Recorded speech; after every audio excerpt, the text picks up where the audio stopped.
द्वितीय विश्व युद्ध अपने अंतिम चरण पर था, समाप्त होने की स्थिति में था। मित्र राष्ट्रों ने धुरी राष्ट्रों को हरा दिया था, परंतु जापान हथियार डालने को तैयार नहीं था। जापानी सैनिक आत्मघाती हमले कर रहे थे और इस युद्ध को रोकने की कई कोशिशों के बाद भी जापान इस युद्ध को रोकने के लिए तैयार नहीं था, जिसके कारण अमेरिका ने 1945 को 6 अगस्त के दिन हिरोशिमा पर परमाणु बम गिराया, जिसमें 1,40,000 से ज़्यादा लोगों की मृत्यु हो गई थी।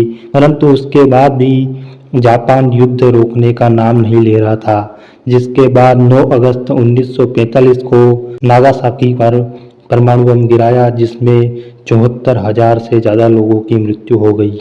जब 6 अगस्त 1945 को जापान के हिरोशिमा पर परमाणु बम गिराया तो जापान को लगा कि अमेरिका के पास एक ही परमाणु बम है, परंतु 9 अगस्त 1945 को दूसरा परमाणु बम नागासाकी पर गिराया तो जापान के 2 शहर खत्म हो चुके थे, उसके 2 लाख से ज़्यादा नागरिक मारे गए थे, जिसके चलते 14 अगस्त 1945 को जापान ने आत्मसमर्पण कर दिया और यहीं से द्वितीय विश्व युद्ध समाप्त हो गया। जापान को आत्मसमर्पण करना ही था।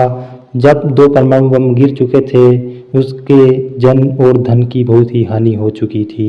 उसे लगा कि तीसरा बम भी गिर सकता है और इसी के चलते जापान ने आत्मसमर्पण कर दिया।